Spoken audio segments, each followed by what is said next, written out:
महायुती सरकारने लाडकी बहीण योजना काढून त्याद्वारे महिलांना दरमहा 1500 रुपये देण्याची योजना अंमलात आणली आहे। बऱ्याचशा महिलांच्या जुन्या बँक अकाउंटमध्ये लाडकी बहीण योजनेतील 3000 रुपये जमा झालेले आहेत, परंतु काही महिलांच्या बँक अकाउंट जुने असल्यामुळे व त्यामध्ये व्यवहार न झाल्यामुळे ते बँक अकाउंट मायनसमध्ये गेले आहेत। त्यामुळे बँक संबंधित योजनेतील लाभधारकांना दंड आकारते व त्या दंडातील रक्कम लाडकी बहीण योजनेतील आलेल्या पैशातून कट करून घेते।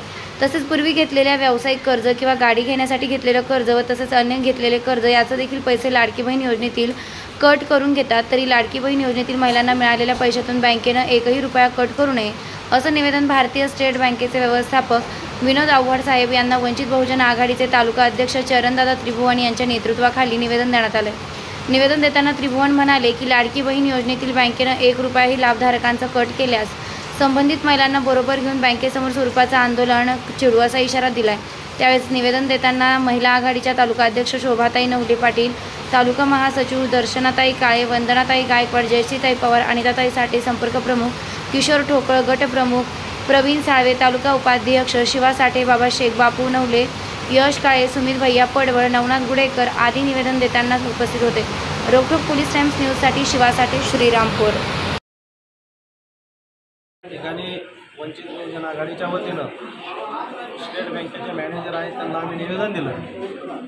निवेदन याच्यासाठी दिलं की महाराष्ट्र शासनाने, महायुती सरकारने लाडकी बहीण योजना ही चालू केली आहे आणि लाडकी बहीण या योजनेचे जे महिलांचे हप्ते असतात ते त्यांच्या खात्यावरती, बऱ्याचशा महिलांच्या खात्यावरती पैसे वर्ग झालेले आहेत।